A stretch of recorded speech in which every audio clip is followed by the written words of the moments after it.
30 लाख की रंगदारी, गोलियां, होटल में साजिश। आखिरकार दिल्ली पुलिस का बड़ा एक्शन पहाड़गंज में दहशत फैलाने निकला गैंग चित। दिल्ली पुलिस ने हाई प्रोफाइल रंगदारी और फायरिंग केस का पर्दाफाश करते हुए अंतरराज्यीय गैंग के 5 आरोपियों को गिरफ्तार कर लिया। मुख्य शूटर पवन पहलवान पुलिस मुठभेड़ के बाद दबोचा गया, जबकि साजिश का अहम किरदार शक्ति सिंह को कोलकाता से गिरफ्तार किया गया। जांच में खुलासा हुआ कि स्थानीय बिल्डर और होटल कारोबारी ने गैंग के साथ मिलकर होटल में बैठकर पूरी साजिश रची थी। मकसद था रंगदारी का साम्राज्य खड़ा करना, इलाके में दहशत फैलाना और कारोबारी प्रतिद्वंद्वियों को डराना। पुलिस ने आरोपी के कब्जे से पिस्टल, कारतूस और चोरी की बाइक भी बरामद की है। सीसीटीवी, सीडीआर, होटल रिकॉर्ड और तकनीकी जांच के दम पर दिल्ली पुलिस ने पूरे गैंग का भंडाफोड़ कर दिया। देखिए, सेंट्रल जिला डीसीपी रोहित राजवीर सिंह ने क्या कुछ कहा।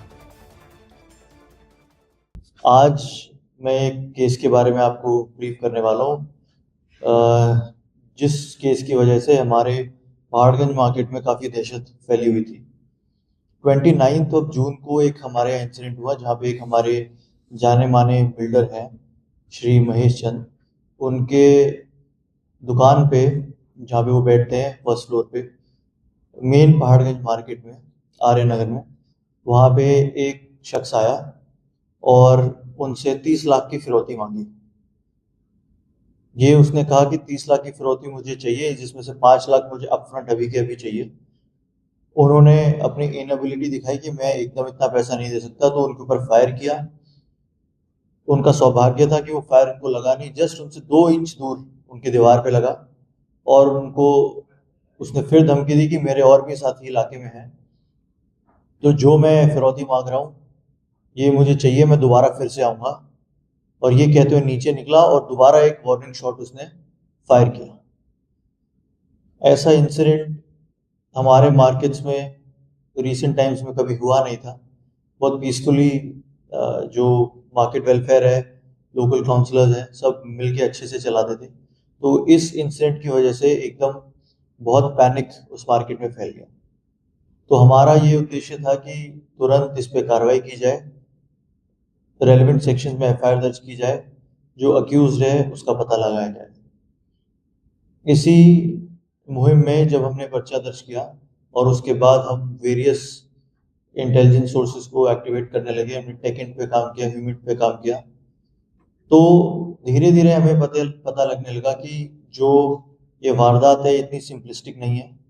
ऐसा नहीं है कि कोई आदमी विदाउट एनी प्लानिंग आया और फायर करके चला गया। इसके पीछे बहुत डीप रूटेड कॉन्स्पिरेसी है।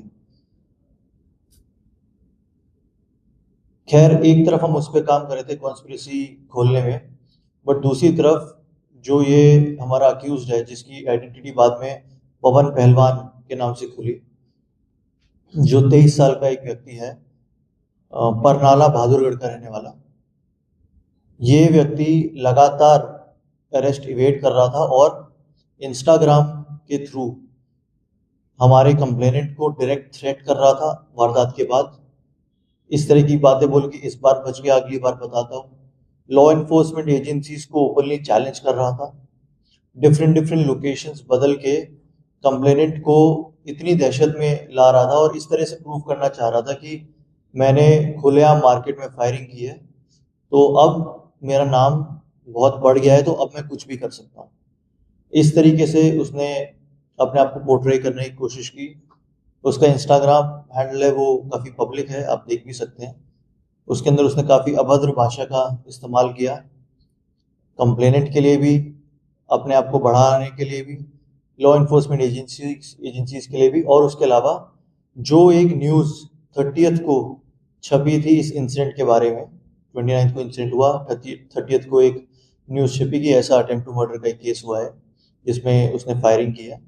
उस न्यूज़ को बहुत ही प्राउडली उसने अपने इंस्टाग्राम हैंडल पे स्टोरी की तरह पोस्ट किया, एक ऑडियो ट्रैक के साथ, सिर्फ ये प्रूव करने के लिए कि जो ये इंसिडेंट हुआ, he is very proud of it, और वो आगे भी ऐसे इंसिडेंट्स करता रहेगा अगर उसकी एक्सटॉर्शन की डिमांड मीट नहीं हुई। तो इस वजह से जो हमारे सिर्फ कंप्लेंट ही नहीं वो पूरा का पूरा मार्केट कि जितने भी मौजूद लोग हैं, जितने भी हमारे well established economically well of जितने भी बिल्डर्स होटेलियर्स हैं, सब में एक बहुत ही दहशत का माहौल था। और हर तरफ से वो ये ट्राई कर रहे थे कि किसी भी तरीके से ये केस सॉल्व हो। तो मैं बताना चाहूँगा उनकी तरफ से भी हमें बहुत सपोर्ट रहा। जो लोकल हमारे होटेलियर्स बिल्डर्स हैं और जो हमारे लोकल काउंसिलर्स हैं, उनका बड़ा सपोर्ट रहा। जहाँ जहाँ हमें इंफॉर्मेशन चाहिए थी, तो थ्रू वेरियस सोर्सेज हमने इंफॉर्मेशन कलेक्ट करने की कोशिश की। पहला हमें ब्रेक थ्रू मिला इसमें जब हमें एक व्यक्ति के बारे में पता चला जिसका नाम है विशाल भाटी एलियास भांजा। ये 21 साल का एक लड़का है और ये किसी एक सोर्स के थ्रू हमें इसका पता चला। जब इसको हम लेके आए तो इसने हमें बताया कि 29 को जब इंसिडेंट हुआ उससे पहले 27 को ये विशाल, पवन और एक और इनका साथी शक्ति, ये तीनों आके इस जगह का रेकी करके गए थे। रेकी करके गए, देख के गए कि एंट्री एग्जिट इसका कहाँ पे है, कितनी जल्दी आदमी अंदर घुस सकता है और वापस आ सकता है। ये पूरा प्लान ये करके गए। तो इसमें फिर एक और अब हमारा नाम जुड़ गया शक्ति। फिर हम शक्ति को ढूंढने लगे। जो शक्ति है, हमने पता लगाया कि शक्ति